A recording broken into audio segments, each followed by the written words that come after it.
அஸ்ஸலாமு அலைக்கும். அதிரையில் ஃபாத்திமா சபரிமாலாவின் 36 வயதினிலே என்ற புத்தக வெளியீட்டு விழா. பயணங்கள் அனிதாவுடைய நீட்டத்திலிருந்து இன்னும் போராட்ட களத்திலிருந்து எல்லாமே இருக்குது. அது அப்படியே வரலாற்று பயணமா ஒரு பயணம் போறாங்க. ஒரு இந்திய பாதுகாப்புத்துறை அதிகாரி சகோதரி சபியா லஞ்சம் அப்படிங்கிற விடயங்களை ஒரு வாரத்துக்கு முன்பாக தன் தாயாரோடு உட்கார்ந்து பேசியிருக்காங்க. இந்தியாவினுடைய மிக உயர்ந்த பாதுகாப்புத்துறை அதிகாரி ஒரு வாரம் கழித்து அந்த சகோதரி குற்றவியல் கொலையுமா வன்முறை செய்யப்பட்டு மாணவர்கள் அழைக்கப்பட்டு பிறப்புக்கு வேதனையான நிலையில் அவர்கள் கொல்லப்பட்டிருக்காங்க அப்படிங்கிற செய்தி இந்த நூலினுடைய ஆசிரியர் ஃபாத்திமா சபரிமாலா அவங்க கேள்விப்பட்டு அந்த ஊருக்கு பயணிச்சு போறாங்க. அங்க போய் அந்த குடும்பத்தாரோடு உட்கார்ந்து பேசுறப்ப இது என்னதான் சமூகம் இது அப்படிங்கிற ஆத்திரம் திருப்பி அவங்களுக்குள்ள வருது. ஒரு மாற்றம் கிடைக்குது. அந்த மாற்றம் அமைதியா மாறுது. அந்த அமைதி மாறி முடிவதற்குள்ளாக அடுத்த ஒரு பிரச்சனை உருவாகுது. ஏற்கனவே ஆசிபாவுடைய வீட்டுக்கு போறாங்க. ராசிகளுடைய இல்லை அது அப்படியே தொடருது. அடுத்த மாட்டுக்கறி வச்சிருந்து சாப்பிட்டாரு அப்படின்னு அடித்துக் கொள்ளப்பட்ட அந்த நபர்களுடைய வீட்டுக்கு போறாங்க. ஒவ்வொரு இடங்களிலும் போன உடனே அவங்களுக்கான அந்த நிதிகளை திரட்டி தரக்கூடிய பணியையும் அவங்க செஞ்சிருக்காங்க. இறைவனுடைய அருள் அப்படிங்கிறார். நான் கையில் இருக்க 30,000 கொடுத்தேன். வீட்டுக்கு திரும்பி வந்து என்னுடைய அழகிய வலைத்தளம் வாயிலாக சகோதரர்களுக்கு அந்த நிதியை கேட்டப்ப 10 லட்சம் ரூபாய் சகோதரி சபியாவினுடைய குடும்பத்திற்கு என்னால் கொடுக்க முடிந்தது. அதை வட்டியில்லா வங்கியில முதலீடு செய்து அந்த குடும்பத்திற்கு மாதம் 10,000 ரூபாய் கிடைக்கும் வருவாயை ஈட்டி தந்திருக்கிறேன் அப்படின்னு சொல்றப்ப அவங்களுடைய சமூக பொறுப்புணர்வு இந்த புத்தகத்தின் வாயிலா வெளிப்படும். அடுத்தபடியே ஆசிபாவுடைய வீட்டுக்கு போறாங்க. அந்த ஏகப்பட்ட பிரச்சனை ஆசிபா யாருக்கும் தெரியும். கோவில் கருவறைக்குள்ளாக வைத்து காவலர்களால் சர்ப்பை சூறையாடிய ஒரு வன்முறை. ஆனா இன்னொரு செய்தியும் இதை மூடா பார்க்கும். நிர்பயா அப்படின்னு ஒரு பெண் கூட்டு பாலியல் வன்முறை செய்யப்பட்டார். டெல்லி தலைநகர், நம் நாட்டினுடைய தலைநகர். கொஞ்சம் அமைதியாக தான் நல்லா இருக்கும். இரவு 12 மணிக்கு அந்த நிர்பயா தன்னுடைய தோழனோடு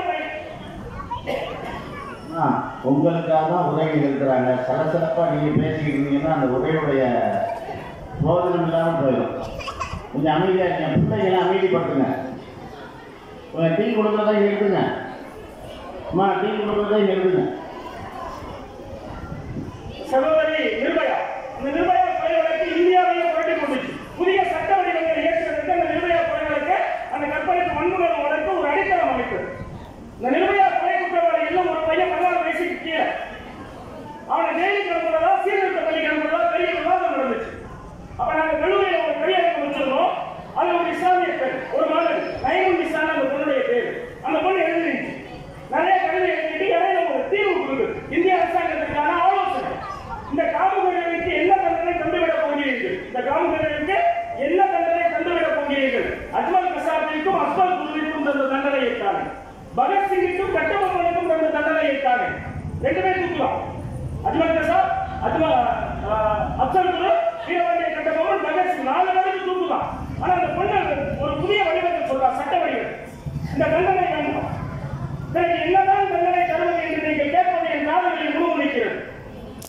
அந்த காமுகர்களின் அங்கங்களை சிதையுங்கள், ஆண்மையை அகற்றுங்கள், கண்ணை சூடாக்குங்கள், காதையும் செவிடாக்குங்கள், நாட்கையும் உயிரையும் மட்டும் மிச்சம் வையுங்கள். அந்த காமுகர்களின் கதறல் மொழி எங்கள் பெண்ணின சமூகங்களின் காதுகளில் கேட்க வேண்டும். சாதாரண ஃபர்ஸ்ட் இயர் படிக்கக்கூடிய மாதிரி எழுதுற கவிதை. இந்திய அரசாங்கத்திற்கான சட்ட வடிவத்தை மாற்று. தூக்குல பத்தியா முடிஞ்சு போயிடுது. கற்பனைச்சல தூக்குல வேதனை முடிஞ்சிருது. அவன் சாப்பிடுறதுக்கு கையை இருக்கக்கூடாது, மலம் கழுவுறதுக்கு கையை இருக்கக்கூடாது, பார்க்கிறதுக்கு கண்ணு இருக்கக்கூடாது, யார் என்ன பேசுறாங்க கேட்கறதுக்கு காது இருக்கக்கூடாது. அவன் உசுரோட இருக்கணும், தினம் தினம் வேதனை அனுபவிக்கணும். அப்படி ஒரு புதிய சட்ட வடிவத்தை ஒரு பெண், ஒரு மாணவி தருவது அப்படிங்கிறப்ப அது இன்னும் சிறப்புக்குரிய விடயமா நான் பார்த்து முடிந்த தருணம். அதே மாதிரிதான் சகோதரி ஃபாத்திமா சபரிமாலா ஒரு பயணம், வடநாட்டு பயணம். சகோதரி சபியா வீடு, சகோதரி ஆசிபாவின் வீடு, அதே மாதிரி நாட்டில் சிகார் கொல்லப்பட்ட மசூத்கான் வீடு. இந்த மாதிரி ஒரே தன்னுடைய பயணத்தை நிவர்த்தி செய்து தன்னால் இயன்ற அளவும் அவர்களுக்கு உதவிகளை செஞ்சுட்டு வர்றாங்க. அது பெரிய கருப்பு மன்றம் நடத்தணும் அப்படின்னு அவங்களுக்குள்ள ஆசை. அப்ப சமூகத்துக்கு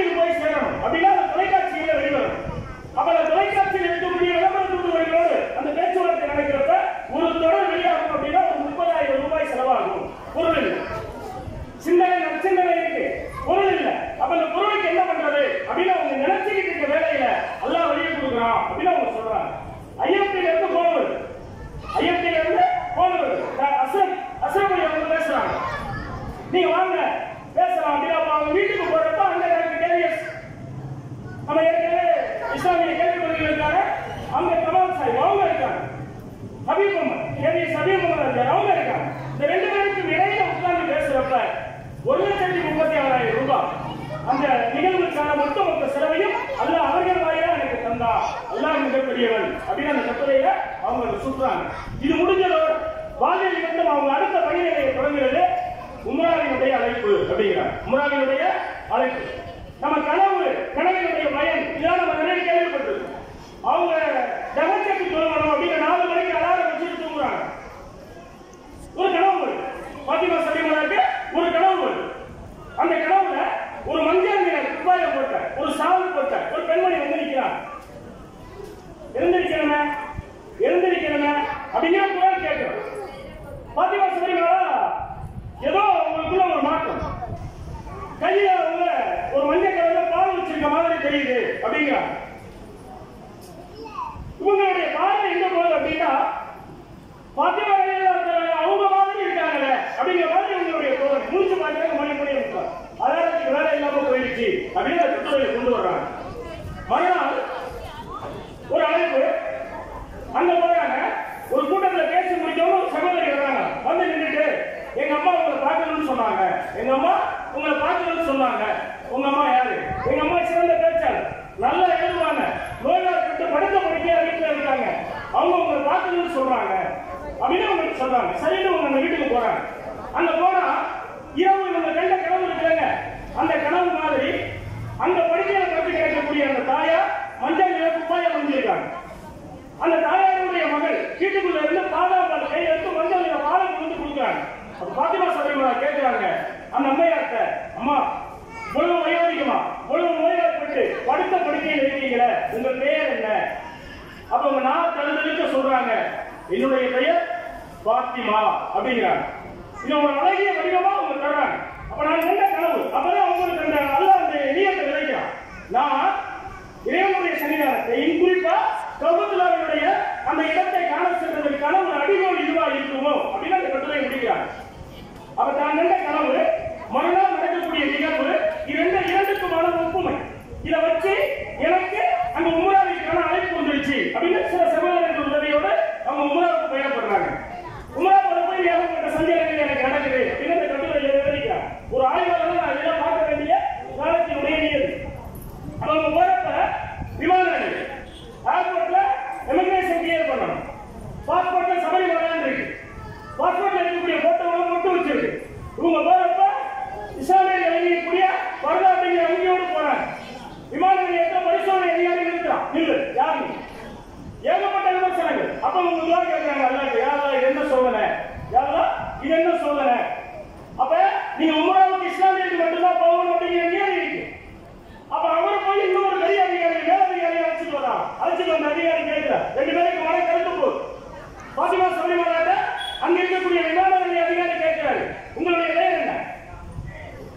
பாஸ்போர்ட்ல சபரிமலை இருக்க, தற்பொழுது என்னுடைய பெயர் பாத்திமா சபரிமலை. அவங்க பதில் சொல்றாங்க, பாஸ்போர்ட்ல இருக்கக்கூடிய போட்டோவை மட்டும் வச்சிருக்க, இப்ப நான் தூய இஸ்லாத்தை தூய வழியில் ஏற்றுக்கொண்டேன், நான் உம்ராவுக்கு போறேன். அதுக்கு மேல அவரால் எதுவும் பேச முடியாது. அந்த விமான நிலைய அதிகாரி இன்னைக்கு பேசணும்னா திரும்ப வேற ஏதாவது வந்துடும் அப்படின்னு அவங்க நினைச்சிடறாங்க. பயணப்பட்டு உம்ராவுக்கு போறாங்க.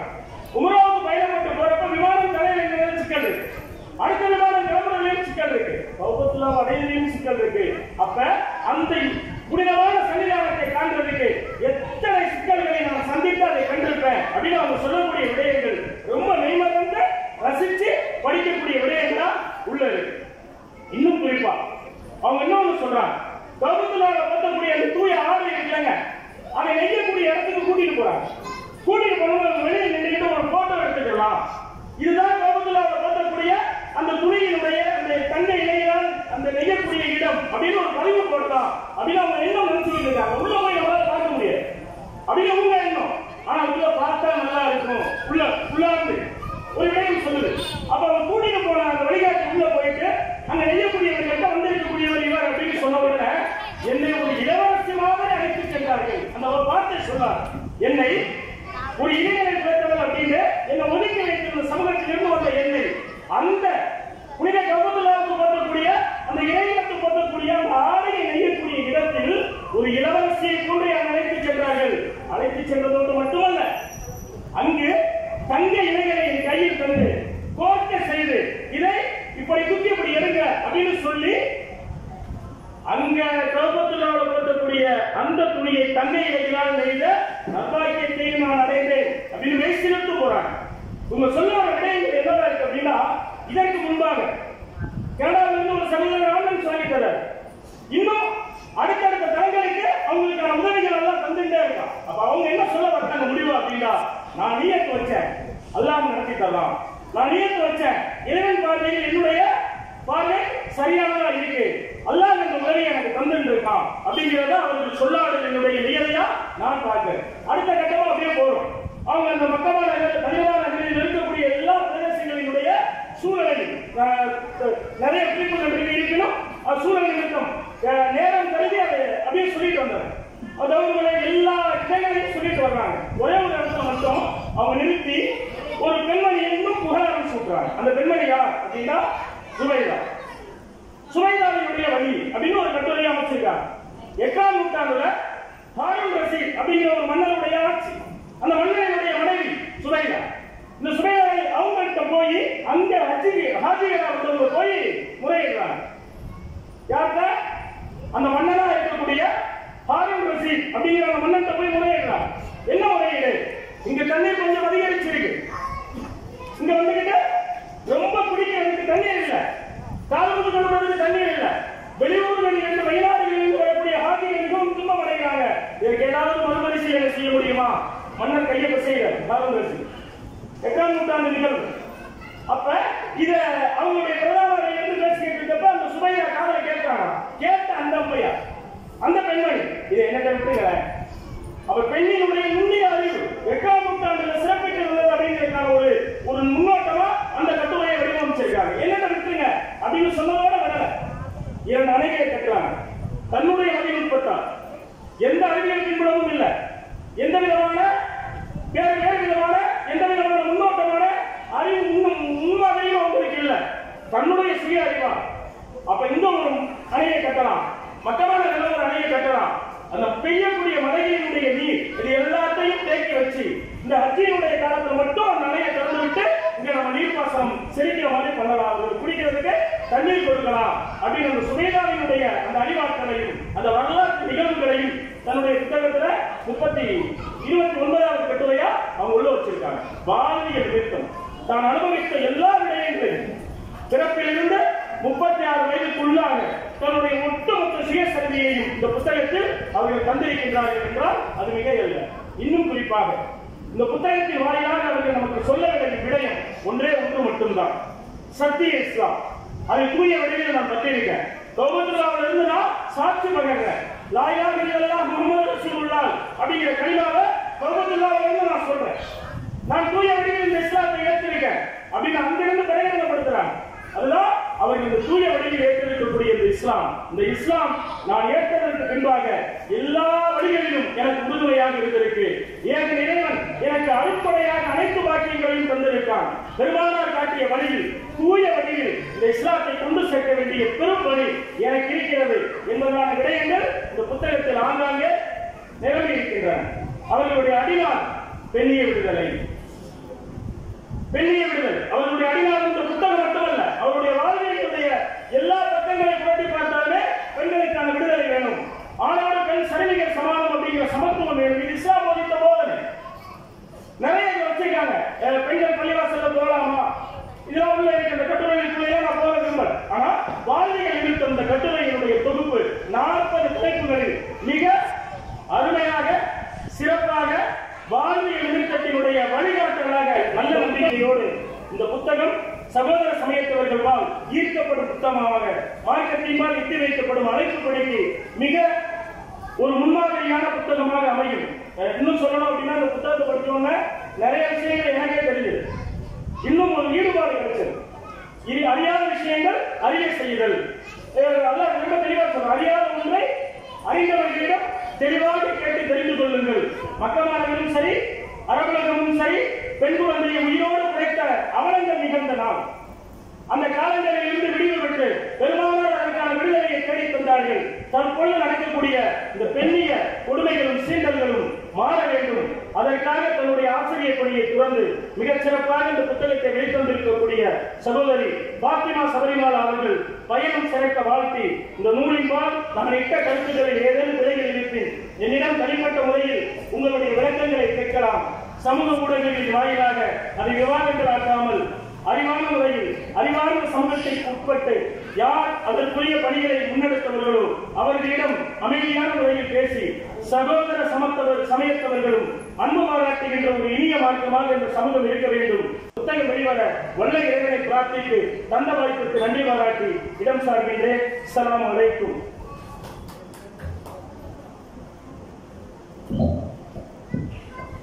புத்தக வெளியீட்டு விழாவில் புத்தகத்தை ஆய்வு பண்றன் என்ற பெயரில் அந்த புத்தகத்தை படிக்காதவர்களை படிக்க தூண்டும் விதமாக சகோதரர் பேராசிரியர் சையத் அஹ்மத் கபீர் அவர்கள் உரை நிகழ்த்தியுள்ளார்கள். அவர்களுக்கு எல்லா ரஹ்மத் செய்யட்டும். ஒரு அறிவிப்பாக இந்த புத்தகத்தின் 100 ரூபாய் நன்கொடை எடுத்து ஆர்வமுள்ள சகோதரிகள் அனைவரும் வாங்கி படிக்க வேண்டுமா அன்போடு கேட்டுக்கொண்டு போகும்போது போகும்போது வாங்கி படிக்க வேண்டுமா அன்போடு கேட்டுக்கொண்டு இந்த புத்தக ஆசிரியர் சகோதரி பாத்திமா சபரிமாலா அவர்களை ஏற்புரை நிகழ்த்த வருமாறு அன்புடன் அழைக்கின்றேன்.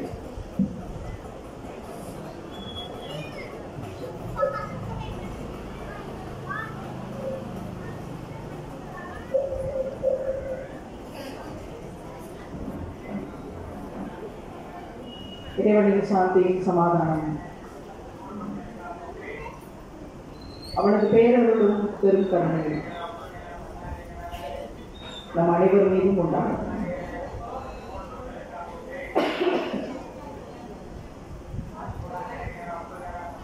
இந்த புத்தகத்தை எழுதி முடித்த பிறகு புத்தகத்தை எங்க வெளியிடுறது, வழக்கம் போல ஒரு பெரிய அரங்கமும் ஒரு 5000 பேர் கொண்ட பெரிய கூட்டமும் சில நாட்டினுடைய அமைச்சர் பெருமக்களையும் சில மாநிலங்களினுடைய முதல்வர்களையும் குறிப்பாக பெண் முதல்வராக இருக்கக்கூடியவர்களை எல்லாம் அழைத்து நம்ம இதை பெருசா கண்டிப்பா செய்யணும். மாதவிடாய் என்பது தீட்டு அல்ல அப்படிங்கிறதுக்கான விளக்க உரையை அங்க கொடுக்கணும் அப்படின்னு திட்டமிடுறோம். இந்த விவாதம் ஒரு 10 நாள் போகுது.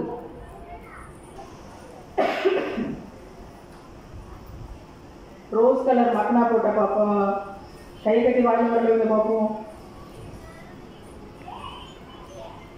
உங்களுடைய அத்தனை பேருடைய அலைபேசியையும் சைலண்ட் மோடுன்னு ஒன்று இருக்கும், அப்படி இல்லைன்னா வைப்ரேஷன் மோடுன்னு ஒன்று இருக்கும்.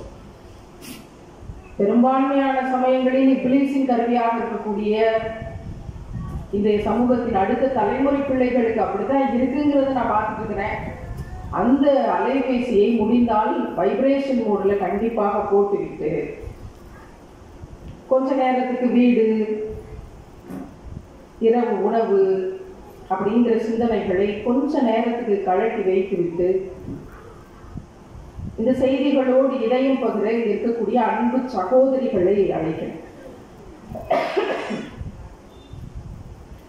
எல்லாரும் மாதிரியும் நம்ம ஏன் சிந்திக்கணும்? எல்லாரும் தானே செய்யறாங்க. புத்தகத்தை எழுதி ஒரு ஏசி ரூம்ல வச்சு வெளியிட்டு இப்ப நம்ம வாழ்க்கை பெரிதும் நேசிக்கக்கூடிய இடமாக காபத்துல்லா இருக்கும்போது அங்கே போய் வெளியிட்டோம் போற ஒரு வாய்ப்பு இருக்கு. சமீபத்துல நான் மட்டும் போறேன், அவருடைய பையிலிருந்து புத்தகத்தை எடுத்தேன். இந்த புத்தகத்தை பெண் பிள்ளைகள் பாதுகாப்பற்று வாழ்ந்து கொண்டிருக்கிற நாட்டில் வகுப்பறைகளில் ஆசிரியர்களே பெண் பிள்ளைகளை பல இடங்களில் தற்கொலைக்கு தூண்டிக் கொண்டிருக்கிற, வன்கொடுமைகளுக்கு ஆளாக்கி கொண்டிருக்கிற இந்த நாட்டில் நீங்கள் பெண்களையும் பெண் குழந்தைகளையும் யார்தான் பாதுகாப்பாயாக, அதற்கான சிறு கருவியாவது இந்த புத்தகம் இருக்கும் அப்படின்னா இதை மக்களினுடைய கரங்களில் கொண்டு போய் சேர்த்து அதற்கான பணி செய்யக்கூடிய கருவிகளாக அவர்களில் பல பேரை நீ ஆக்கி தருவாயாகங்கிற துவாவோட பஜ்ர் முடிச்சுட்டு இந்த தேதியில இந்த நேரத்துல இங்க இருந்து இதை மக்களுக்கு அர்ப்பணிக்கிறேன்னு வெளியிட்டாச்சு.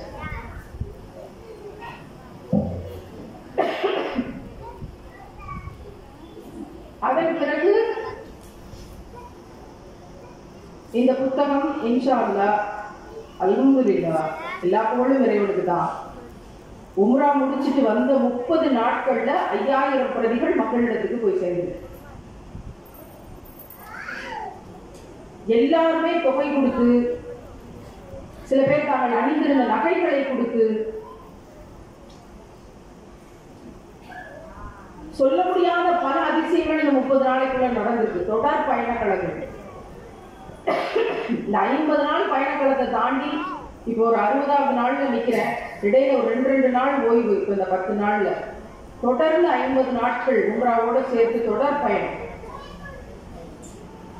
அதுக்கு நடுவுல தான் கொஞ்சம் இந்த தொண்டையும் இருமலும் இன்னும் கூடி, என்ன நடந்தாலும் சரி, கூட்டங்கள் ஒருங்கிணைக்கப்படும் போது அந்த களத்தில் இந்த பெண் விடுதலைக்கான செய்திகளை எப்படியாவது ஏற்றி வச்சிடணுங்கிற பெரிய வைராக்கியத்தோடு தொண்டையாவது இருமலாவது அப்படின்னு 10 மருத்துவர்களை பார்த்தாச்சு.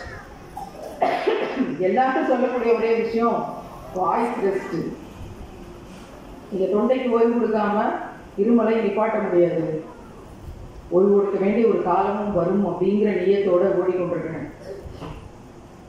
காபத்துல்லாவில் வைத்து இந்த புத்தகத்தை வெளியிட்டு அல்லாஹ்வினுடைய பரக்கத்துக்காக கையேந்தி அவனிடமிருந்தே பாதுகாப்பை எதிர்பார்த்து இந்த புத்தகத்தை ஏந்தி கொண்டு நான் செல்லக்கூடிய பகுதிகளுக்கெல்லாம் சென்று கொண்டிருக்கிறேன். 3 முக்கியமான பதிப்பகங்களை அணுகணும். புகழ்பெற்ற பதிப்பகங்கள். கண்டிப்பா இவங்க நம்மளுக்கு இதை செஞ்சு தந்துருவாங்க செலவு பண்ணி அப்படின்ட்டு அணுகணும். நான் எதிர்பார்க்கவே இல்லை, கொஞ்சம் கூட எதிர்பார்க்கல. 3 பேரும் மறுப்பார்கள் அப்படின்னு. இஸ்லாமிய தளங்களில் பெரிதும் புகழோடு இயங்கிக் கொண்டிருக்கக்கூடிய பதிப்பகங்கள் 3 பேரும் மறுத்தாங்க. அப்பதான் நான் யோசிச்சு பார்த்தேன், இங்க பேசுறதுக்கு எல்லாம் நல்லா தான் இருக்குது. உங்க கூட நாங்க அத்தனை பேர் இருக்கிறோம், உங்களுக்கு பின்னாடி இந்த நாடே இருக்குதுன்னு சொல்றதை கேட்கும் போதெல்லாம் ரொம்ப நல்லா தான் இருக்குது. ஆனால் களத்திற்கு வருகிற போது, ஒரு போராட்டக்காரியாக புரட்சியை ஏந்தி கொண்டு களத்தில் இருக்கிற போது அப்படியெல்லாம் நடக்கிறது ரொம்ப கஷ்டமா இருக்கு. அப்ப அழகிய முன்மாதிரியின் பெயரிலேயே, அழகிய முன்மாதிரி பதிப்பகம்ங்கிற பெயரிலேயே நாமே இதை முன்னெடுப்போம்னு சொல்லி என்னோட இணைப்புல இருந்து சில பேர்ட்ட செய்தியை பதிவிட்டு அதுல இருந்து நிதி திரட்ட முயற்சி பண்ணி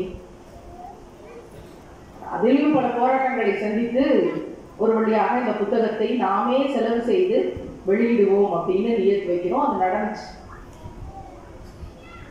நியத்து மட்டும்தான் என்னுடையது. நான் எழுதுறேன், இதை கொண்டு போய் சேர்க்க வேண்டிய தேவை இருக்கு, இன்னொரு பெண்ணுக்கு இந்த வழி போய் சேரக்கூடாது, இதிலிருந்து பல படிப்பினைகள் எனக்கு கிடைச்சிருக்கு. அந்த பாடமே போதுமானதாக இருக்கணும் அடுத்த தலைமுறைக்கு. என்ன செய்யணுங்கிற ஒரு தீர்வும் வலியும் ஒரு அக்கினியும் இதுக்குள்ளாக பயணப்பட்டு வரணும்ன்ற நியத்து என்னுடையது. அல்லாஹ் ஒவ்வொன்றையும் அடுத்தடுத்து நடத்தி தரான். இதனுடைய பிள்ளை திருத்தம் செய்தவர்கள் ஆலிமாக்கள். எழுதி கொடுத்ததோடு சரி, அதை டைப்பிங்க்கு போய் அந்த பாண்டில் இருந்த பிள்ளையை சரி செஞ்சு அது பிரஸுக்கு போய் பிரஸ்ல வேற பாண்ட் போட்டு அந்த பாண்டை மறுபடியும் பிழை திருத்தம் பண்ணி, பிழை திருத்தம் பண்றவங்க ஒரு ஊர்ல இருக்காங்க, பிரஸ் இன்னொரு ஊர்ல இருக்கு. போன் வழியவே சொல்லி போட்டோ எடுத்து முடிஞ்ச மட்டும் அனுப்பி கிட்டத்தட்ட ஒரு 15 நாட்கள் பிழை திருத்த பணி நடக்குது. பார்க்கலாம் ஒரு பக்கம். ஆனால் தமிழ்ல பிழை திருத்தம் செய்து பிழை இல்லாமல் ஒரு புத்தகம் வெளிவரணும். அப்பையும் சொன்னேன், அதுவும் என்னுடைய புத்தகத்தில் எழுத்து பிழை இருக்கு அப்படின்னா அது நிறைய பேசுபொருளாகும், அதை பார்த்துக் கொள்ளுங்கள், கவனித்துக் கொள்ளுங்கள் அப்படின்னு சொல்லி இந்த புத்தகம் 2ஆம் பதிப்பு புத்தகம். முதல் பதிப்புல இருந்து சில எழுத்து பிழைகளை, சில பிழைகளை சரி பண்ணி நான் எழுத்து பிழையெல்லாம் சரி பண்ண சொன்னேன். இதில் எந்த கருத்து பிழையும் இருப்பதாக இதுவரைக்கும் நான் அறியல. இனி அல்லாஹ் தெரியப்படுத்தினா அப்படின்னா அது எப்படி இருக்கும் அப்படிங்கிற விஷயங்களை நம்ம ஆய்வுக்கு உட்படுத்தலாம். எழுத்து பிழைகளை சரி செய்வதற்கு பலமுறை வேலைகள் நடந்து இது கொண்டு போகப்பட்டது. ஆலிமாக்கள் கைகளிலேயே வேலை செஞ்சு அவர்கள் கைகளின் வழியாகவே பணிகள் நடந்து, பிரஸ்ஸும் மார்க்கம் படித்தவர்கள் அந்த பணிகள்ல இருந்தவர்கள், எளிமையானவர்கள் எல்லாமே. நம்ம பெரிய பதிப்பகங்கள் அணுகணுமே அந்த மாதிரி இல்லாம எல்லாமே சின்ன சின்ன ஆட்கள் வச்சுக்கோங்களேன், சாமானியர்கள். அந்த இணைப்பு வட்டங்களுக்குள்ள இருந்து பணிகள் நடந்து இந்த பணி முடிஞ்சது.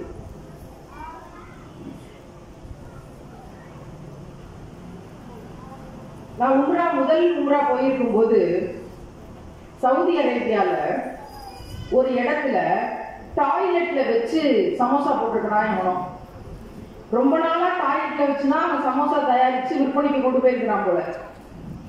இப்ப கழிப்பறையில இருந்து சமோசான்னு சொல்லி ஒரு பதிவு வெளியாகுது. அத தமிழ்நாட்டில் இருக்கக்கூடிய பிரபலமான யூடியூப் சேனல்கள்லாம் எடுத்து செய்தியாக்குறாங்க. அவருடைய வேலை என்ன அப்படின்னு பார்க்கும்போது, எங்கேயாவது இஸ்லாமியர்கள் பற்றிய, இஸ்லாமிய நாடுகள் பற்றிய தவறான செய்தி, தப்பு பண்ணிட்டான் அப்படிங்கிற செய்தி வருதுன்னா அதை எப்படியாவது பிரபலமாக்கணும் அப்படிங்கிற நோக்கத்தோடு பல வேலைகள் தொடர்ந்து நடக்குது. அந்த டாய்லெட் சமோசா விஷயத்தையும் அதை எடுத்து பதிவு போடுறான். கீழே நோட்டிபிகேஷன்ல போய் கமெண்ட்ஸ்ல போய் தொடர்ந்து பார்த்தா எல்லாம் என் பேரை போட்டுருக்கான். எங்கேயோ சவுதி அரேபியால கழிப்பறையில சமோசா எவனோ போட்டதுக்கு வித்ததுக்கும் பாத்திமா சபரிமாலாவுக்கு என்ன சம்பந்தம்? தமிழ்நாட்டில் இருக்கக்கூடிய ஆட்கள் நம்ம எதிரிகள் குறிப்பிட்டோம்னு சொன்னாங்களே, அவர்கள் எதிரிகள் அல்ல, கேட்டு தெரிந்து கொள்வார்கள். நான் 36 வயதிலே புத்தகம் இந்த இடத்தில் கிடைக்கும், இந்த எண்ணை தொடர்பு கொள்ளுங்கள்னு பதிவு போடுறேன். இஸ்லாமியர் என்ற பெயரில் இருந்து கொண்டு, இஸ்லாமிய அடையாளத்தில் இருந்து கொண்டு 5000 பேரை ஃப்ரெண்ட்ஸ் லிஸ்ட் வைத்துக் கொண்டு ஒரு நபர் போடுறாரு, உங்கள் 16 வயதிலே புத்தகம் எங்கே கிடைக்கும்? நான் திருப்பி என்ன போடணும்? விளக்கமாக கிடைக்கும்னு பதில் போடணுமா? வேற ஏதாவது பதில் சொல்லணுமா? இந்த ஆள் யாருன்னு கம்ப்ளைண்ட் கொடுத்து போய் தேடணுமா? இல்ல அவங்களோட ஐடி எடுத்து போட்டோ எடுத்து போட்டு இந்த நபருக்கு நீங்கள் பதில் சொல்லுங்கன்னு மக்களிடத்தில் ஒப்படைக்கணுமா? நான் ஒரு சாம்பிளுக்காக சொல்றேன். எங்கேயோ சங்கிகள் என்ற பெயரில் இருக்கக்கூடியவர்கள், நான் அனிதாவுக்காக என்னுடைய பணியை ராஜினாமா செஞ்சப்பையும் சரி, பாலியல் வன்கொடுமைகளுக்கு எதிராக களத்தில் தனிநபராக இருந்து போராடிய போதும் சரி, இஸ்லாத்தை ஏற்றுக்கொண்டு ஒரு கண்ணாடி சில் நொறுக்கி போட்ட கண்ணாடி சில்ல பயணப்பட்ட மாதிரி தான் என்னுடைய பயணம் போய்கொண்டிருக்கிறது. அதுதான் உண்மை. கொஞ்ச நஞ்ச இணைப்புகளும் சுற்றி இருந்த இணைப்புகளும் பெரிய அளவில் அடப்புறக்கணிப்பு, தாய் தகப்பன் உட்பட.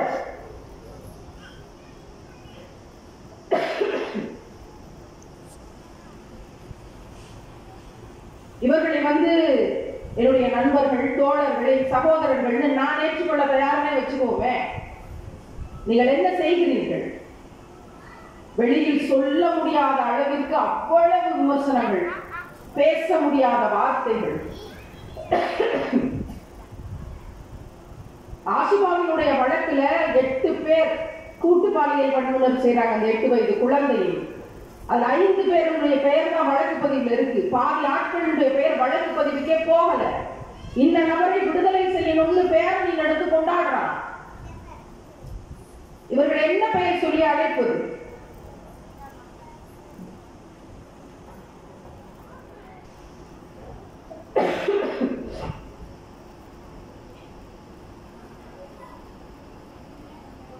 அங்கிருந்து இங்க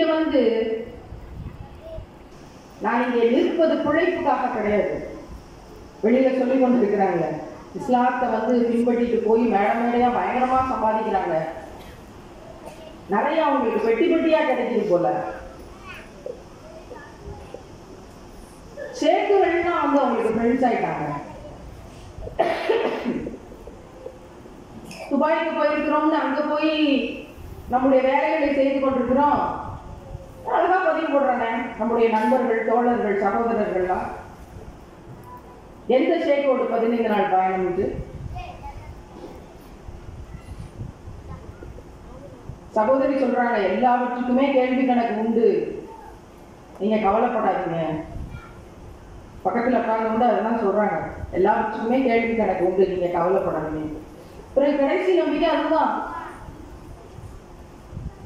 நான் அழுத கண்ணீருக்கும் நம்ம நிக்கிற நோவினைக்கும் எனக்கென்ன வேர்த்தா வடிது, அப்படின்னு பட்டகி பாபா ஒரு வீடியோல பேசுறாரு. எல்லாத்தையும் விட்டுட்டு நான் சுமந்து பெற்ற பிள்ளையை யாரிடமோ அனாதையாக விட்டுவிட்டு நான் பதினாம்பட்டினம்னு ஊர் ஊரா சுத்தி கொண்டிருக்கிறேன்ல, எனக்கு சில கோடிகள் இதனால கிடைக்குது பாத்தீங்களா இல்ல,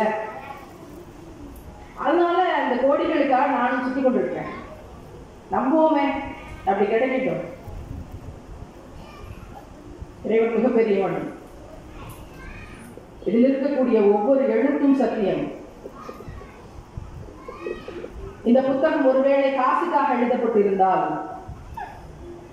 ஒருவேளை பேர் புகழுக்காக எழுதப்பட்டிருந்தால், இந்த புத்தகம் வேற எதையோ ஒன்று அடையணும் இம்மையில அப்படிங்கிறதுக்காக எழுதப்பட்டிருந்தால், என்னுடைய இது அடையணும் அப்படின்னு எனக்காக எழுதப்பட்டிருந்தால் நாம் சமரசம் செய்து கொள்ளலாம். ஒரு எழுத்து கூட இப்ப நான் பேசின இந்த நோக்கத்துக்காக எழுதப்பட்டது அல்ல. 50 பாலியல் வன்கொடுமை மரணங்களுக்கு நேரில் போய் நின்றிருக்கிறேன். ஒவ்வொரு தாயும் அழுது படித்த கண்ணீரின் ரணம் எனக்கு இன்னும் கேட்டுக்கொண்டேதான் இருக்கு. என்ன செய்யறது? ஏதோ ஒரு ஃபார்முலாவை அல்லாஹ் எனக்கு தந்திருக்கிறான்னு நான் நம்புறேனே, அந்த விடயத்தை ஏதாவது ஒரு வடிவத்துல எல்லா பெண்களிடத்திலும் கொண்டு போய் சேர்க்கணுமே. நரகத்தினுடைய நெருப்பில் பெண்களின் எண்ணிக்கை அதிகமாக இருந்ததாக விண்வெளி பயணத்தின் போது நபிகளார் பார்த்ததாக சொன்னார்களே, இதற்கான வேலையாக என்ன செய்ய முடியும்? இந்த எண்ணத்தில் மட்டும்தான் இந்த பணிகளை கொண்டு சென்று எப்படியாவது எதையாவது அப்படிங்கிற பதட்டத்தோடு இந்த வேலைகள் நடந்து போய்கொண்டிருக்கு. ஒரு விஷயத்தை அவங்க எல்லாரோடையும் இப்ப நான் பகிர்ந்துக்கணும்னு நினைக்கிறேன். நான் இன்னும் இஸ்லாமியுமே படிச்சு முடிக்கல. நான் மார்க் அறிஞர் கிடையாது. இப்னு கசீர் முழு தப்சீரையும் நான் படிச்சவர் கிடையாது. எனக்கு தேவையான செய்திகளை படிக்கிற போது அவற்றை இணைப்பில் எடுத்துக்கொண்டு அவற்றை நான் படிக்கிற போக்கில் அவற்றை பதிவு செய்து அப்படியே கடந்து போயிட்டு இருக்கிறேன். இஸ்லாம் என்கிற கடலின் கடற்கரையில் இப்பதான் இருந்து கால் நினைச்சிட்டு இருக்கிறேன். அப்ப எனக்கு ஒண்ணும் தெரியாது அப்படிங்கிறத நீங்க முடிவு பண்ணிக்கலாம். அதை சொல்லுவதில் எனக்கு எந்தவித வருத்தமும் இல்லை, கவலையும் இல்லை. உண்மையும் சத்தியமும் அதுதான். அல்லாவே ஆசிரியர்ங்கிறத தவிர இங்க எனக்கு சொல்லிக் கொள்வதற்கு ஒன்றும் இல்லை. சபரிமாலா பாத்திமாவானார், ஜெயகாந்தன் என்னவாக ஆனார்? இந்த கேள்விக்கு பதில் சொல்ல வேண்டிய எந்த அவசியமும் எனக்கு இல்லை. சமூகம் கேட்கலாம், நான் ஏன் பதில் சொல்லணும்? சொல்லணும்னு ஏதாவது கட்டாயமும் சட்டமும் ஏதாவது இருக்குதா? சொல்லக்கூடிய பதிலா இருந்தா சொல்லலாம், அழுகக்கூடிய பதிலாக இருந்தா எல்லா இடத்துலையும் ஒப்பாரியா வைக்க முடியும்.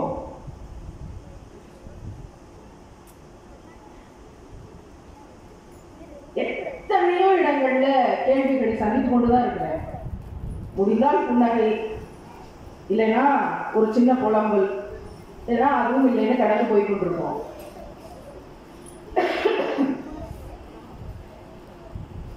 எல்லாமே ஒரு நாள் ஜீரோவா வந்து நிக்குது.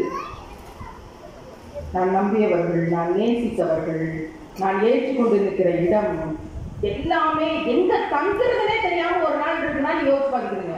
வீடு திரும்பாத போராட்டம்னு அறிவிச்சு தொடர்ந்து சமூக களத்தில் ஓடிக்கொண்டிருக்கும் போது தங்குவதற்கு ஒரு இடம் இல்லை. நாளைக்கு எங்க போறதுன்னு ஒரு நாள் தெரியாம நிக்குது.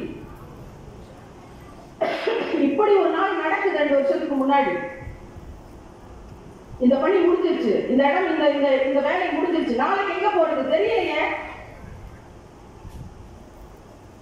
தாய்மார்கள்லாம் உயிரோட தான் இருக்கிறாங்க, அவங்களுக்கு எல்லாம் சொந்த வீடு இருக்கதான் செய்யுது, எங்க போறது ஆனா தெரியல. அப்ப என்ன நடந்து கொண்டிருக்கு?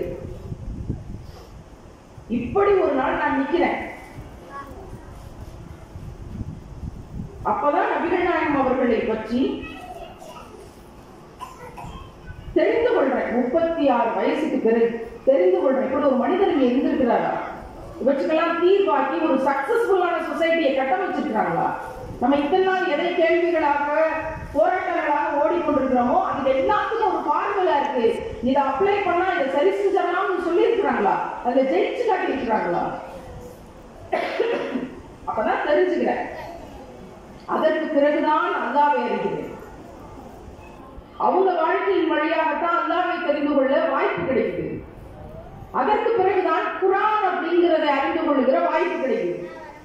நபிகள் நாயகம் ஸல்லல்லாஹு அலைஹி வஸல்லம், அல்லாஹ்வினுடைய பேரருள், குர்ஆனினுடைய வெளிச்சம், இந்த 3 ஸ்டெப்ல தான் போயிட்டு இருக்கு. என் கூட யாருமே இல்லை. என் பையனை விட்டு 2 வருஷம் பிரிஞ்சிருக்கிறேன். அவனுடைய குரலை கூட கேட்க முடியாத மிக கடுமையான சோதனையின் காலகட்டம். தொடர்ந்து பயணங்கள்ல இருக்கும்போது யாராவது நல்ல சாப்பாடு கொடுத்தாங்கன்னா விரும்பி 4 வாய் சாப்பிடுவேன். 5வது வாய் முழுங்கும் போது ஐயோ என் பிள்ளை சாப்பிட்டாங்கன்னு தெரியலையே, அவனுக்கு ரொம்ப பிடிக்குமே நினைச்சு அப்படி கொண்டே நின்றுடும். அந்த மாதிரி காலகட்டத்தில் கடந்து ஓடிக்கொண்டிருக்கும் போது கூட யாருமே இல்லை. நான் சிரிச்சாலும் தனியா சிரிக்கணும், அழுதாலும் தனியா அழணும், தேர்னாலும் தனியா இருக்கணும். கடுமையான சோதனையின் காலகட்டங்கள். பயணப்பட்டாலும் தனியா பயணப்படணும், பட்டினியா இருந்தாலும் தனியா தான் கிடக்கணும். இந்த மாதிரியான ஒரு சூழல்ல நிக்கிறேன். இப்ப யார்கிட்ட பேச முடியும்? என்னுடைய நம்பிக்கை என்னவாக இருந்தது? நான் அல்லாஹ்விடம் பேசுகிறேன்.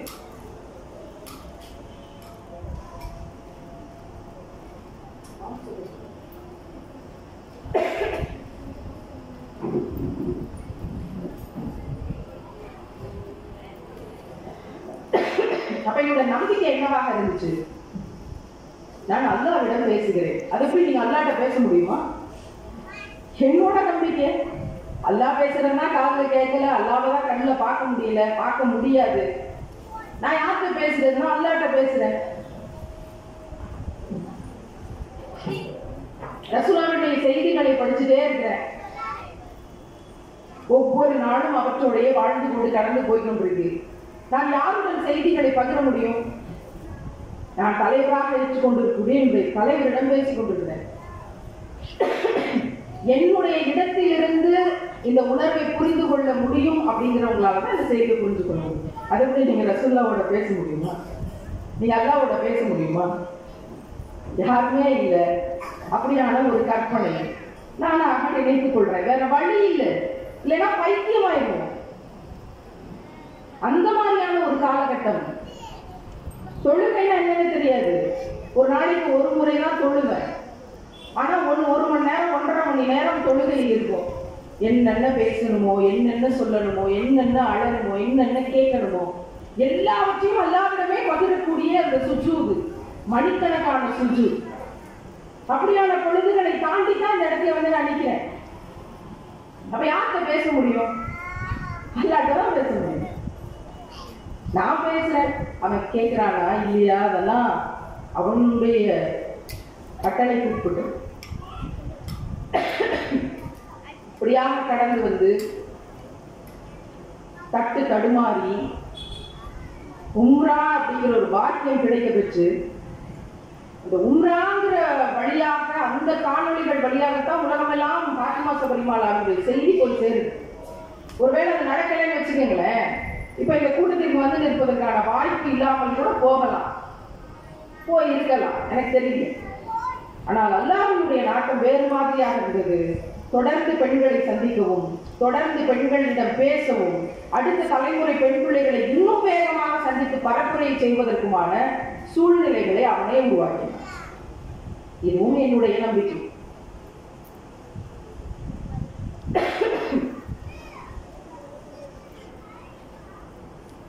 இந்த இடத்துக்கு வரைக்கும் என்னுடைய வாழ்க்கை வந்து நின்றதுக்கு ராஜலட்சுமி என்ற சேலம் தலவாய்ப்பட்டி கிராமத்துல ஒரு பிள்ளை தலை துண்டிக்கப்பட்டு கொலை செய்யப்பட்டார். பாலியல் வன்கொடுமை செய்தி அவங்க அம்மா கிட்ட வெளியே சொன்னதுனால வீட்டுல உடம்பு கிடக்கு, ரோட்ல தலை கிடக்கு. அவளுடைய அந்த படத்தை மட்டும் எடுத்துக்கொண்டு சென்னையில போய் தனியா உட்கார்ந்து இருக்கிறேன் கமிஷனர் ஆபீஸ் முன்னாடி. அரை நாளுக்கு பிறகு கமிஷனரை கூப்பிட்டு, அம்மா உங்களுக்கு நாங்களே அனுமதி தர்றோம், இந்த தேதியில முறையாக அனுமதியை பெற்றுக்கொண்டு நாள் முழுதும் உண்ணாவிரதம் இருப்பதற்கு நாங்களே அனுமதி தர்றோம்னு சொல்லி ஒரு தேதியை கேட்டு வாங்கி அனுமதி கொடுக்குறாங்க. இதெல்லாம் எந்த போராட்டக்காரர்களுக்கும் கிடைச்சிருக்குமான்னு எனக்கு தெரியும். அன்றைய பொழுது முழுதும் உண்ணாவிரத போராட்டத்தை நான் தனியாவே முடிச்சேன். வேற இடத்துல போய் நக்கீரன்ல இருந்து ஒரு பேட்டி எடுக்கிறாங்க.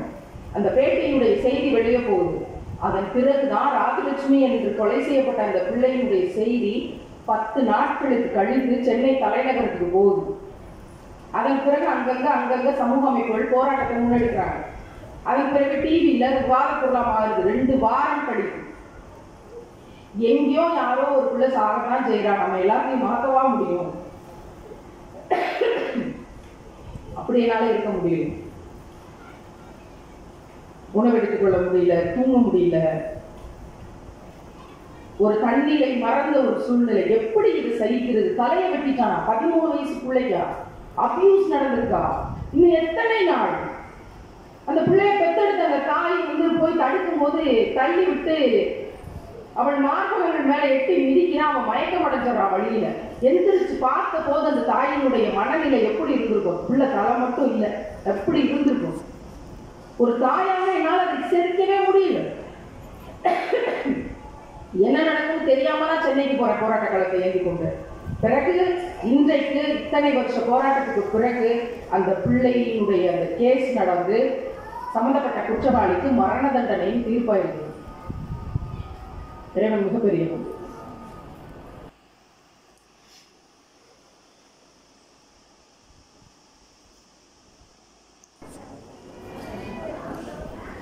சரியாக இன்னும் 5 நிமிஷத்துல முடிச்சிடலான்ற முடிவுக்கு வந்துட்டேன்.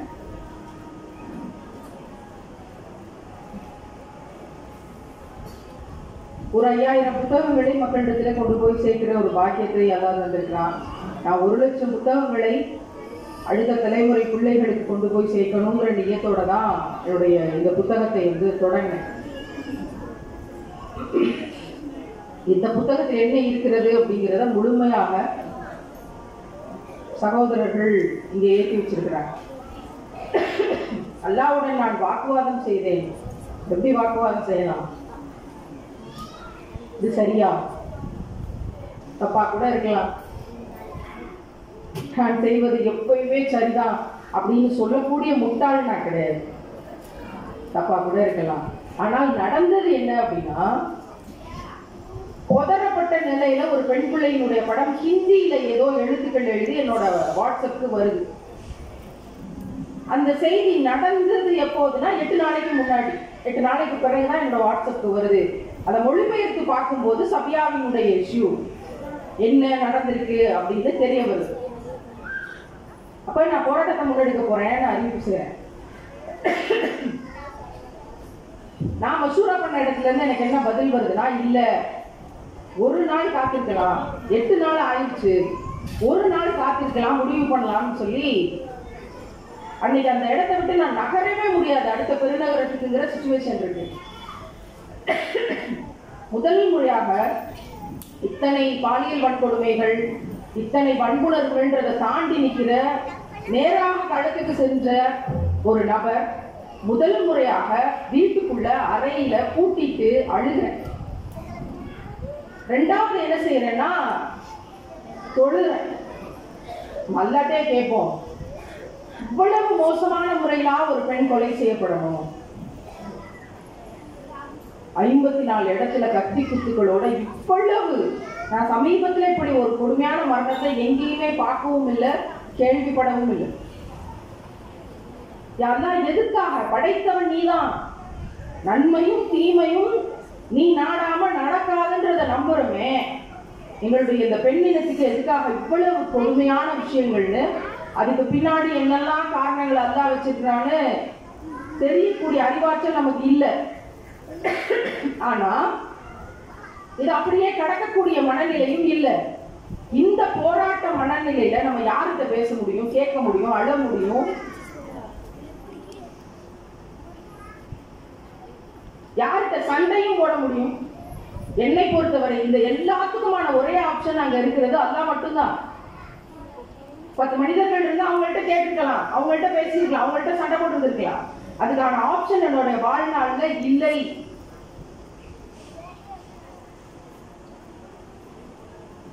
அந்த இடத்துலதான் இந்த பெரிய போராட்டம் நடக்குது. என்ன செய்யறது?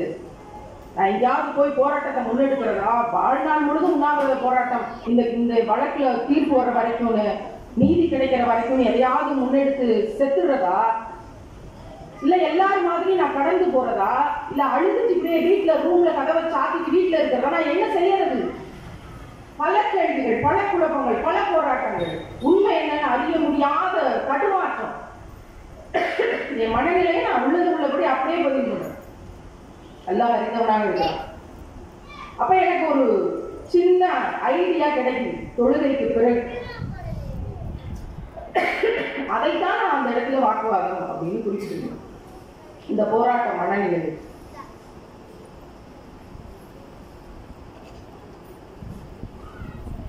இதுக்கெல்லாமா தப்சீர் அப்படின்னு நான் யோசிச்சேன். இருக்கட்டும், ஒரே ஒரு ஃப்ளையர் டிசைன் பண்ணி போட்டு அடுத்த நாள் காலையில் அதை ஒரு 10,000 பேர் ஷேர் பண்ணி ஒரு பெரிய புரட்சியின் தொடக்கமாக அது அமைஞ்சிடும். எல்லாம் அப்படி ஒரு வேலையை செய்ய வச்சான். அப்படியான விஷயங்கள் நடந்தது. அதனுடைய விளக்கங்கள்லாம் இந்த புத்தகத்தில் இருக்கு. இந்த புத்தகத்திற்கு நான் நிர்ணயித்திருக்கக்கூடிய ஹதியா விலை ₹100.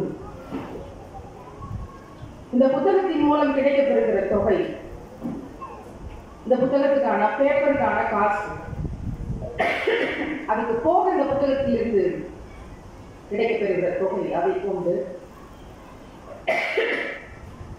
அன்னைக்கு கதீஜா அவர்களோட பேர்ல விமன் ரீஹாபிலிட்டேஷன் சென்டர் பாதிக்கப்பட்டு துரத்தப்பட்டு அபலைகளாக கையில் பிள்ளையோட இதோ இந்த அளவுக்கு சாட்சியார் இங்க வந்தோடனே 2 கையில 2 பொம்பளை பிள்ளைகளை வைத்துக் கொண்டு, ஒரு பிள்ளை கையில ஒரு பிள்ளை இடுப்புல, இங்க 2 பிள்ளைகளை வைத்துக் கொண்டு ஒரு பெண் இங்க வந்து பேசி கணவனால் கைவிடப்பட்டு தாயின் ஆதரவோடு இருக்கிறேன், எப்படி வளர்க்கறதுன்னு தெரியல, ரொம்ப கடினமான சூழ்நிலை, ஒரு நல்ல வேலையும் ஆதரவும் கிடைச்சிடாதான்னு நான் பார்த்துட்டு இருக்கிறேன். இங்க வந்து ஒரு சகோதரி இந்த ஆஸ்படாசில இங்க பேசியிருக்காங்க. அதை அல்லாவின் முன்னிலையில் அல்லாவின் நீதிமன்றத்தில் வைத்து இதையே சாட்சியாக்கி சொல்றேன். நிறைய வேலை செய்ய வேண்டியிருக்கிறது. வாங்கி நான் கூட்டிட்டு போயிருந்தேன். அவருக்கான சிறந்த வேலை வாய்ப்பை உருவாக்கி கொடுத்து, அந்த பிள்ளைகளுக்கான கல்வி வாய்ப்பை கொடுத்து, அதுக்கான செலவை நானே பொறுப்பேற்றுக் கொண்டு நீங்கெல்லாம் வண்டி ஏறு அப்படின்னு என்னோட நான் கூட்டிட்டு போயிருந்தோம். அதான் நியாயம். என்னோட வாழ்க்கையில நான் வச்சிருக்கிற நீயே தருதான். நம்ம அப்படி நிற்கும் போது நமக்கு யாரும் இல்லையே. ஆனால் நமக்கான களத்தை நாம் உருவாக்க ஓடிக்கொண்டிருக்கும் போது இனி இப்படிப்பட்ட பெண்களை இப்படியே கவலையை விட்டுட்டு போகக்கூடாது. அப்படியே கையோட கூட்டிட்டு போயிருந்தோம். இணைந்து வாழணும், என்ன பிரச்சனை, தன்னம்பிக்கை கொடுப்போம், என்ன பிரச்சனை, இருக்கிறத பகிர்ந்து கொடுப்போம், என்ன பிரச்சனை. அது யாரோட பேர்ல உருவாக்கலாம்? தன்னுடைய அத்தனையும் தான தர்மம், தன்னுடைய பெரிய கஜானாவை ஜீரோக்கு கொண்டு வந்து ரசூல்லா சொன்னாங்கன்ற ஒரே காரணத்துக்காக அத்தனையும் ஏழைகளின் பாதையில கொடுத்த அந்த கதீஜா அவர்களுடைய பேரிலேயே இந்த ரீஹாபிலிட்டேஷன் சென்டரை உருவாக்கணும்னு சொல்லி அதுக்கான வேலைகள் கால்வாசி முடிஞ்சிருச்சு. அடுத்து கன்ஸ்ட்ரக்ஷன்ஸ் வேலைகள் போயிட்டு இருக்கு. மிக விரைவில் அது நல்லபடியாக நடந்து பல நூற்றுக்கணக்கான பெண்மணிகளுக்கு அது அடைக்கல இடமாகவும் தன்னம்பிக்கை இடமாகவும் மாறணுன்ற நிலையத்தோடு ஓடிக்கொண்டிருக்கிறேன். அனைவரும் அனைத்து பெண்களும் அதுக்காக துவா செய்யும்.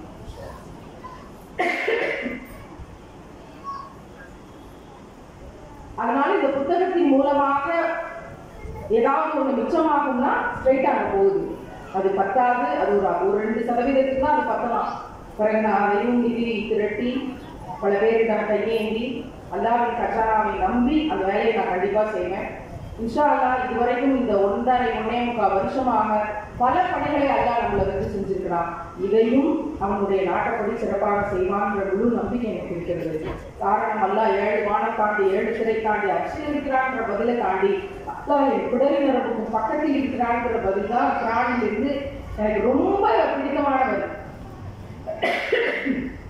அதையே நான் கருப்பொருளாக எடுக்கும்போது சரியானது நகர்ந்து கொண்டே போகும், பிள்ளையானது ஒரு பக்கம் வடிகட்டப்படும் என்ற நம்பிக்கையோடு ஓடிக்கொண்டிருக்கேன்.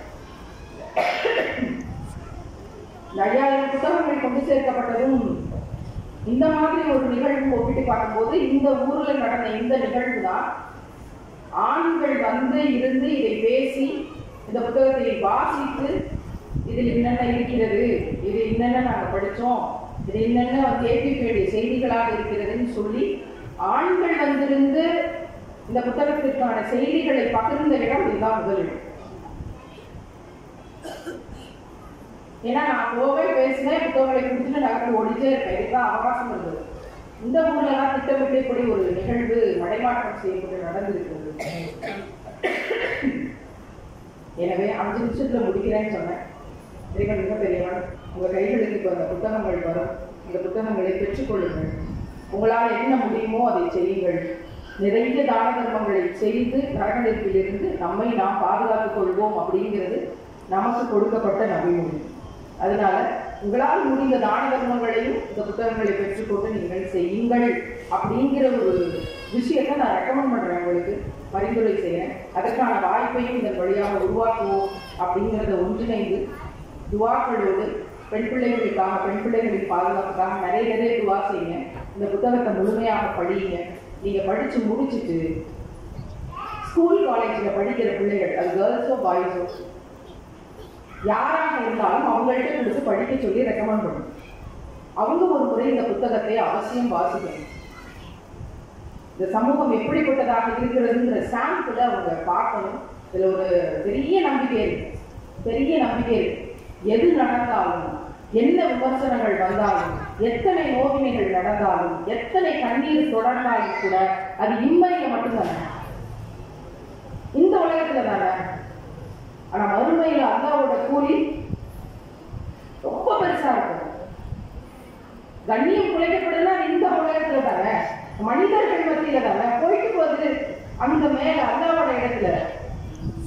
அந்த பெரிய நம்பிக்கையினாலதான் இன்னைக்கு நடைபெறமாக இருந்தனுடைய வாழ்க்கை உயிரோட்டமாக ஓடிக்கொண்டிருக்கு. அந்த நம்பிக்கை கடத்தப்படும். இங்க பேசுற அந்த பெண்ணுக்கும் இந்த நம்பிக்கையை தான் நான் கடத்த விரும்புறேன். அதற்கு ஒரு அத்தாட்சியாக நான் நினைக்கிறேன். குர்ஆனின் வெளிச்சம் நிச்சயமாக இருளை நீக்கும்ங்கிறதுக்கான அத்தாட்சியாக நிற்கிறேன். அதனுடைய வாழ்க்கை சாட்சியாக இருக்கு. அதை அல்லாஹ்வின் முன்னிலையில சொல்றதுல பெரிய மகிழ்ச்சி. அதை அந்த சகோதரிக்கு நான் ஏற்றி வைக்கிறேன். இந்த மன்றமும் இந்த அரங்கமும் அந்த சகோதரிக்காகவே உருவாக்கப்பட்டதுன்னு நான் நம்புறேன். இன்ஷா அல்லாஹ் கண்டிப்பா அவளை நான் கூப்பிடுவேன். அந்த பிள்ளைகளுக்கான படிப்பை நான் பொறுப்பேற்றுக் கொள்வேன். அது அப்பவே நான் முடிவு பண்ணுவேன். ஒவ்வொரு முறையும் இதை போல சில சகோதரிகளுக்கான பொறுப்பை ஏற்றுக்கொண்டுதான் கடந்து ஓடிட்டு இருக்கிறேன். அதனால நீயத்தினுடைய என் கையில இருந்தா கொடுக்க போறேன். அல்லாஹ்வுடைய கஜானா இருக்கு, யார் மூலமாவது கனெக்ட் பண்ணி கொடுப்போம். நம்ம கையில ஒண்ணுமே இல்லை, விரல்களை தவிர துவா கேட்பது இருக்கிறது. இந்த கையை தவிர நம்ம கிட்ட எதுவும் இல்லை. அல்லாஹ்வுடைய அருள் மிகப்பெரியது. நீ நியத் வச்சியா இல்லையா? பிள்ளையை கொண்டு போய் பள்ளிக்கூடத்துல கடுத்தருக்குன்னு சொல்லும்போது சரி ஒப்புக்கொள்கிறேன், அவ்வளவுதான். நியத்து தான். அல்லாஹ் எதையும் எடுத்துக்கொள்ளல. அந்த குழந்தையே நபியாக மாற்றி கொடுத்து எவ்வளவு பெரிய வரத்தை திரும்ப தருது. அதுதான் நமக்கு பக்ரீத்தினுடைய படிப்பினை. அப்படின்னா நியத் என்னுடையது, அது தூய்மையாக இருக்கிற பட்சத்தில் அல்லாஹ்வுடைய அருளை நம்ம கண் முன்னாடி பார்ப்போம், இம்மையிலும் பார்ப்போம். அதனுடைய அசைக்க முடியாத நம்பிக்கை, அதற்கான அத்தாட்சியாக இந்த அரங்கம் அமைந்ததுல பெரிய மகிழ்ச்சி. இதை மிக சிறப்பாக ஒருங்கிணைத்து கொடுத்த அத்தனை பேருக்கும் அல்லாஹ் நிறைய பரக்கத் செய்யட்டும். வந்திருந்து உரைத்தது அத்தனை பேருக்கும் என்னுடைய நன்றியும் துவாக்களும். மிக அமைதியோடு என்னுடைய உரை, சின்ன உரையினாலும் இந்த இருமலை பொறுத்து கொண்டு கேட்ட அத்தனை பேருக்கும் என்னுடைய நன்றியும் துவாக்களும். மறக்காம உங்கள் தொழுகைகள்ல பெண் பிள்ளைகளின் பாதுகாப்புக்கான என்னுடைய இந்த பணிக்காக நிறைய துவா செய்யுங்கள். இதற்கான வெற்றியை எப்படியாவது பெற்றணும். எப்படியாவது இந்த பாலியல் கல்விக்கான சிலபஸை எழுதி எல்லா வகுப்பறைகளுக்கும் கொண்டு போய் சேர்க்கிறணும்ன்றதுல மிக வைராக்கியத்தோடு ஓடிக்கொண்டிருக்கிறோம். அல்லாஹ் நாடு யார் கையில் அதை கொடுத்து எப்படி வகுப்பறைகளை கொண்டு போய் சேர போகுதுங்கிறது அது ஆண்டவனுடைய அருள். ஆனால் நடக்கும் என்ற பெரிய நம்பிக்கையோடு தான் ஓடிக்கொண்டிருக்கிறோம். அதனால் உங்கள் துவாக்களை நினைவு கூறுங்கள். என்னுடைய தொழுகையிலும் என்னுடைய துவாக்களிலும் உங்கள் யாவரையும் நினைவு கூறுகிறேன். இந்த அரங்கத்தில் வந்திருக்கிற யாவரின் பலவீனங்களையும் அல்லாஹ் பலமாக மாற்றி நம் பாவங்களை மன்னித்து மறுமையில் ரசூல்லாவோடு வாழ்கிற பாக்கியத்தை வல்ல ரஹ்மான் நம் யாவருக்கும் தருவானாக. ஆமீன் ஆமீன் ஆமீன்.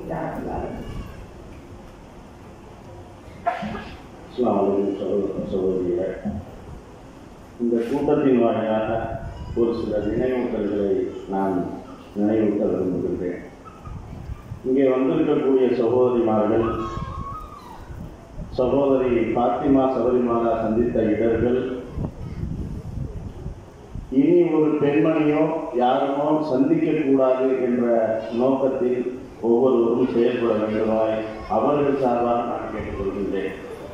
அடிப்படை என்னவென்றால், ஒரு குடும்பத்தை நடத்தக்கூடிய ஆண் பெண் தலைமையில் இருந்தாலும் ஆணை காட்டிலும் பெண்ணுக்குத்தான் இந்த ஊருடைய சூழ்நிலையை பொறுத்தவரை பெரும் பங்காற்றக்கூடிய சூழ்நிலை இருந்து கொண்டிருக்கிறது. குடும்ப வாழ்க்கையாக இருந்தாலும் சரி, குழந்தை வளர்ப்பாக இருந்தாலும் சரி, எல்லாத்துலேயும் மாடனா செய்யணும்னு விரும்பக்கூடிய சகோதரிமார்கள் ஒழுக்கத்துடன் வளர்க்கக்கூடிய கல்வியை போதிப்பதில் பின்தங்கி இருப்பதன் விளைவு இது போன்ற சம்பவங்களை நாம் இந்த சமூகத்தில் சந்தித்து வருகின்றோம். குறிப்பாக நாம் தான் ஜமாத்தில் ஈடுபடுவதனால் தெரிகிறது, பெண் பிள்ளைகளில் இருந்துதான் விவகாரத்து கோரிக்கைகள் அதிகமாக வரக்கூடிய சூழ்நிலை ஏற்பட்டிருக்கிறது. ஒவ்வொரு ஜமாத்திலையும் நீங்கள் போய் பார்த்தீங்கன்னா அந்த மாதிரி ஒரு சூழ்நிலை. அடிப்படை ஆணுக்கும் பெண்ணுக்கும் எப்படி வளர்க்க வேண்டும் என்பதற்கு கூட சூரா லுக்மானில் 31 அத்தியாயம் 13வது வசனத்திலிருந்து 19வது வசனம் வரை ஒவ்வொரு தாய் தந்தையர்களும் படித்து வழி நடத்த வேண்டிய கால கட்டாயத்தில் இருக்கிறோம் என்பதை ஒவ்வொருவரும் மனதில் நினைத்துக் கொள்ள வேண்டும். சூரா லுக்மானில் லுக்மான் அலைஹிஸ்ஸலாத்து வஸலாம் தன் மகனுக்கு கேட்கக்கூடிய வழிமுறைகளை ஒவ்வொரு குடும்பத்தவர்களும் பின்பற்றுவோமேயானால் நிச்சயமாக இது போன்ற இடர்பாடுகள் கொண்ட ஒரு சமூகத்திலிருந்து களைய வாய்ப்புகள் பிரகாசமாக இந்த தாய்மார்களால் உருவாக்கப்படும் என்ற நம்பிக்கையை ஒவ்வொருவரும் இந்த கூட்டம் முடிந்து போன பிறகு 31வது அத்தியாயம் 13வது வசனத்திலிருந்து 19வது வசனம் வரை உள்ள அந்த வசனங்களை ஒவ்வொருவரும் திரும்ப ஓதி அதை தங்கள் குடும்பத்தில் நடைமுறைப்படுத்த வேண்டுமாய் அன்போடு கேட்டுக்கொள்கின்றேன். அதோடு மட்டுமல்லாமல் சூரா 46வது அத்தியாயம் 15வது வசனம் சொல்கிறது, ஒரு துவாவை கற்றுத்தருகிறது. இது எத்தனை பேர் நாம் கேட்கிறோம் என்பது எனக்கு சந்தேகமாகத்தான் இருக்கிறது. இருந்தால் இந்த சபைக்கு முத்தாய்ப்பாக இந்த துவாவை மட்டும் ஒவ்வொரு பெற்றோர்களும் கேட்க வேண்டுமாய் அன்போடு கேட்டுக்கொண்டு நினைவுகிறேன். அல்லாஹ் கூறுகின்றான், ரப்பி அவுசினி அன் அஷ்குர நிஅமத்தக அல்லதி அன்அம்த அலைய வ அலா வாலிதைய வ அன் அஅமல சாலிஹன் தர்தாஹு வ அஸ்லிஹ் லீ ஃபீ துர்ரியத்தி இன்னீ துபுது இலைக வ இன்னீ மினல் முஸ்லிமீன். இறைவா,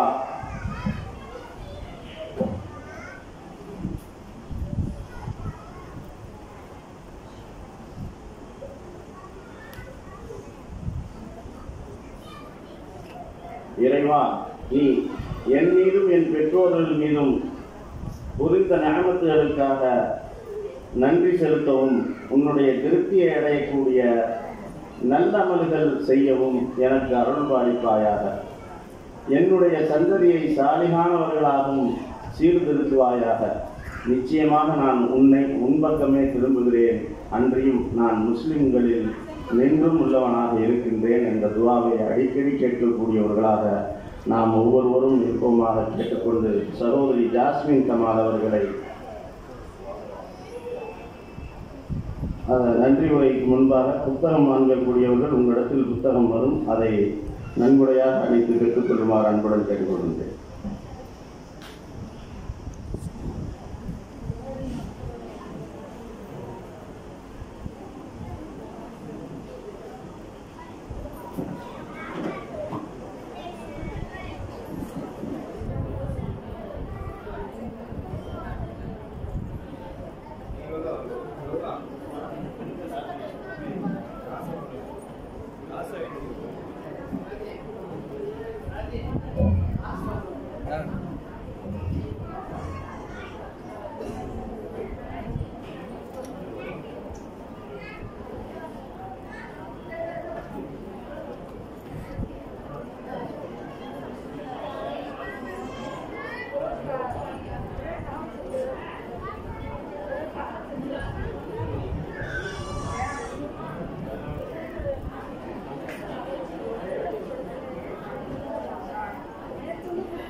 வரமத்துல்லாஹி வரகாத்துஹு. நான் புத்தகத்துடைய விலை 100 ரூபாய் தான். இதான் 100 ரூபாய் தான் கொடுத்து வாங்கணுன்றதல்ல. இந்த புத்தகத்துடைய விலை 100 ரூபாய். நன்கொடையாக மேற்கொண்டு 1000, 5000, 10,000 எவ்வளோ கொடுக்கலாம். அடிப்படை நன்கொடையாக 100 ரூபாய் மேற்கொண்டு கொடுத்து வாங்கிட்டு இருந்தால் அது நல்ல நன்மை இன்ஷா அல்லாஹ் பெற்றுத்தரும். விலை